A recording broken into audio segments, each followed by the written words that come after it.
പിറ്റേ ദിവസം എല്ലാവരുടെയും കണ്ണുകൾ ആ ഒരൊറ്റ കാഴ്ചയിലേക്കായിരുന്നു. ആ കാഴ്ച ദുര്യോധനനെ അസ്വസ്ഥമാക്കി. എന്തോ ഒരു അശുഭകരമായ സംഭവം, എന്തോ ഭയാനകമായ ഒരു അപകടം അതയാൾ മണത്തു. അർജുനന്റെ മുഖത്തെ ആ അസാധാരണ ധൈര്യം അയാളെ ചിന്തിപ്പിച്ചു. പലരെയും അത് പേടിപ്പിച്ചു. അയാളുടെ വരവ് അടുക്കും തോറുമാണ് ദുര്യോധനൻ അത് മനസ്സിലാക്കിയത്. പിതാമഹനാണ് അർജുനന്റെ ലക്ഷ്യം. ഒരുവിധപ്പെട്ട എല്ലാവരും അപകടം മണത്തു. അർജുനന്റെ ആ നിശ്ചയദാർഢ്യമുള്ള വരവ് അവരുടെ ഉള്ളിൽ കടുത്ത ഭീതി ജനിപ്പിച്ചു. ചിലരുടെ മുഖം വിളറി, ചിലരുടെ കണ്ണുകളിൽ ഭയത്തിന്റെ നിഴൽ. അതുകൊണ്ടുതന്നെ ചില യോദ്ധാക്കൾ ഭീഷ്മയുടെ അടുത്ത് നിന്നും പതുക്കെ മാറി നിന്നു. അവരുടെ കാലുകൾ സ്വയം പിന്നോട്ടുപോയി. ദുര്യോധന, യുദ്ധത്തിൽ ഏറ്റവും വില കൂടിയത് ഒന്നേ ഉള്ളൂ, നമ്മുടെ ജീവൻ തന്നെ. അതിനു മുകളിൽ ഒന്നും തന്നെയില്ല. അതിപ്പോ നിന്റെ ഈ മാതുലനായാലും ശരി, പിതാമഹനായാലും ശരി. നമ്മൾ നിൽക്കുന്ന ഈ ഇടം അപകടത്തിലാണെന്ന് എനിക്ക് തോന്നുന്നു. നമുക്ക് ഇടതുവശത്തേക്ക് പോയേ മതിയാവൂ.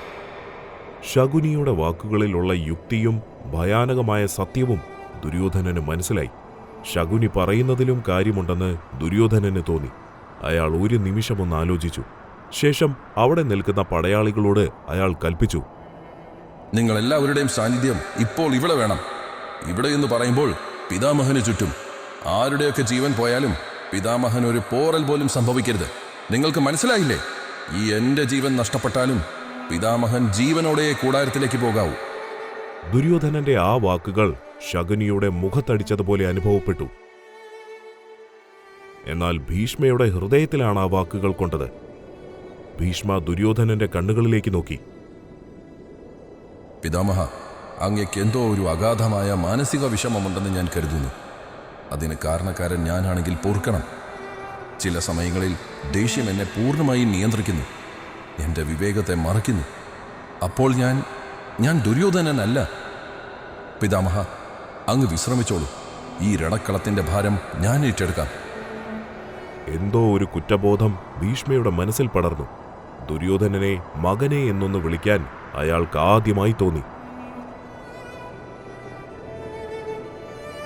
പക്ഷേ ദുര്യോധനൻ വിചാരിച്ചതുപോലെ ആയിരുന്നില്ല കാര്യങ്ങൾ. നിമിഷങ്ങൾക്കുള്ളിൽ അർജുനന്റെ രഥത്തിലുണ്ടായിരുന്ന ശിഖണ്ഡി പുറത്തേക്ക് വന്നു. കണ്ടുനിന്ന എല്ലാവരും അത്ഭുതത്തോടെ അത് നോക്കി.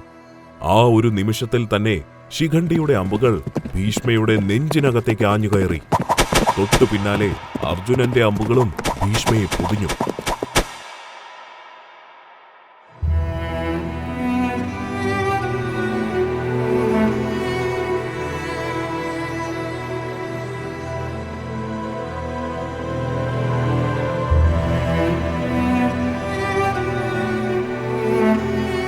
ദുര്യോധനൻ ആ കാഴ്ച വിശ്വസിക്കാൻ പറ്റിയില്ല.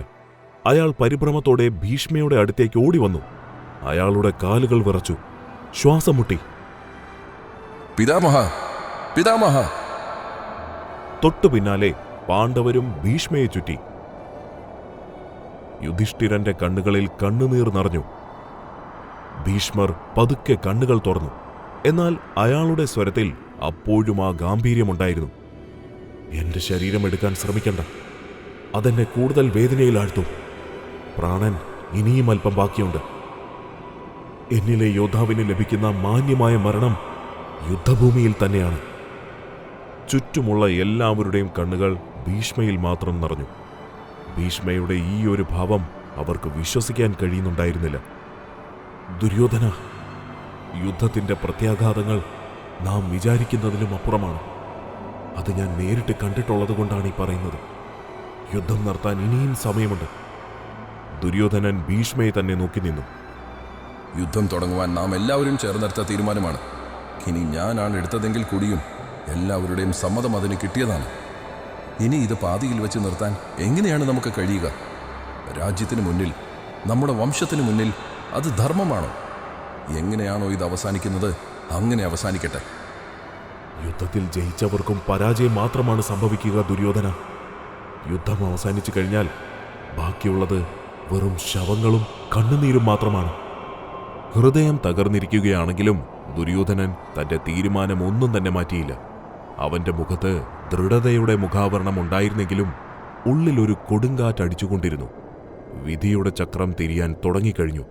അതിനെ തടയാൻ ആർക്കും കഴിയില്ലെന്ന് അവൻ ഉള്ളിൽ അറിഞ്ഞിരുന്നു. അന്ന് രാത്രി ഭീഷ്മയെ കാണുവാൻ മറ്റൊരാൾ വന്നു.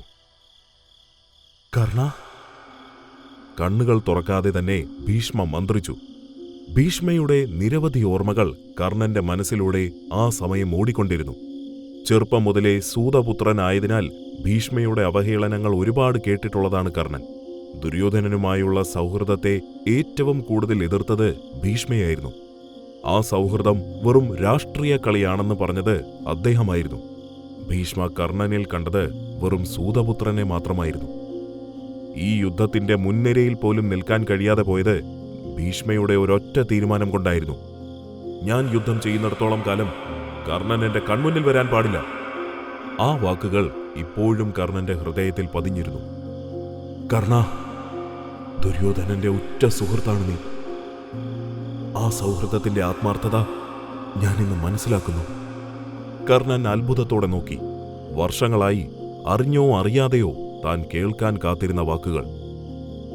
നിന്നോടുള്ള എന്റെ പെരുമാറ്റം നീ മനസ്സിൽ വെക്കേണ്ട ആവശ്യമില്ല. നിന്നിലെ യോദ്ധാവ് അതിനെല്ലാം മുകളിലാണ്. എന്റെ അന്ധതയാണ് നിന്നെ അംഗീകരിക്കാൻ എന്നെ തടഞ്ഞത്. കർണന്റെ കണ്ണുകളിൽ നീർത്തുള്ളികൾ തിളങ്ങി. വർഷങ്ങളുടെ വേദന ആ നിമിഷത്തിൽ അയാളിൽ അലിഞ്ഞുപോയി.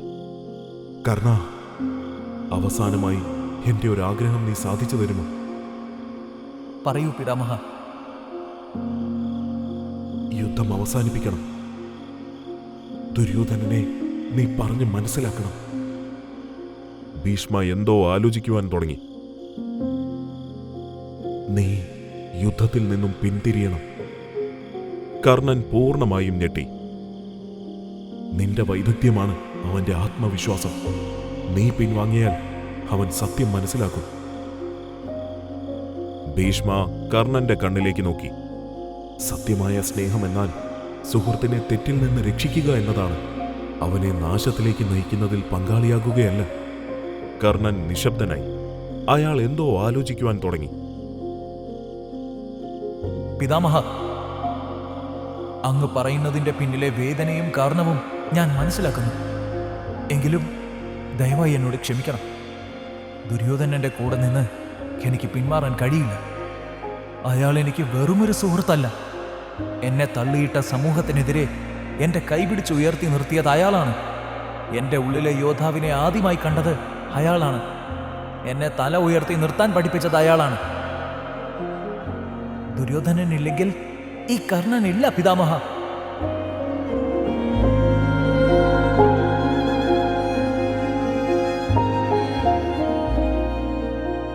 കർണൻ അവിടെ നിന്നും പോയത് ദുര്യോധനനെ കാണുവാനായിരുന്നു. അടുത്ത സേനാപതി ആരായിരിക്കണമെന്ന ആലോചനയിലായിരുന്നു ദുര്യോധനൻ. അങ്ങനെ വലിയ ഒരു ചർച്ചയ്ക്കിടയിൽ അതവർ തീരുമാനിച്ചു. ദ്രോണാചാര്യ.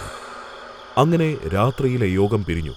കൂടാരത്തിൽ ദ്രോണയും ശകുനിയും ദുര്യോധനനും മാത്രമായി. എനിക്ക് കണ്ടു നിൽക്കാൻ പോലും കഴിയുന്നില്ല ഗുരു. നമ്മൾ അറിയാതെ എന്തൊക്കെയോ ഇവിടെ സംഭവിച്ചിട്ടുണ്ട്. പിതാമഹന്റെ സമ്മതമില്ലാതെ പിതാമഹനെ പരാജയപ്പെടുത്താൻ കഴിയുമോ? ദുര്യോധന, ഭീഷ്മയൊന്ന് കണ്ണടയ്ക്കാതെ ഭീഷ്മയുടെ രോമത്തിൽ പോലും ആർക്കും തൊടാൻ കഴിയില്ല. അയാളെ നന്നായി എനിക്കറിയാം. അയാളെ വെല്ലാൻ ഈ ഭൂമിയിൽ വേറെ യോദ്ധാവില്ല. അപ്പോൾ പിന്നെ പിതാമഹന്റെ മനസ്സ് മാറ്റിയത് തന്നെയാണ്. പക്ഷെ ആരായിരിക്കും? ഏത് ഭീരുവാണ് ഇങ്ങനെ ചെയ്തത്? മനസ്സ് മാറ്റിയതിന്റെ പ്രധാന ഉദ്ദേശം യുദ്ധം ജയിക്കലാണ്, അതും ആയുധബലമില്ലാതെ. അങ്ങനെ ഇപ്പോൾ ആരാണ്? യുദ്ധം ജയിക്കാൻ ഏറ്റവും ആഗ്രഹമുള്ള ആൾ, എന്നാൽ ആയുധാഭ്യാസത്തിൽ അത്ര പ്രാവീണ്യനുമല്ല. യുദ്ധം ജയിക്കാൻ എല്ലാവർക്കും ആഗ്രഹമില്ലേ? ഇല്ല, ഏറ്റവും ആഗ്രഹമുള്ള ആൾ ഒരാൾ മാത്രമായിരിക്കും. ഈ യുദ്ധം ജയിച്ചാൽ ആരുടെ പേരിലാണോ അത് അറിയപ്പെടുന്നത്, അയാൾക്കായിരിക്കും ഏറ്റവും ആഗ്രഹം. രാജാവ്.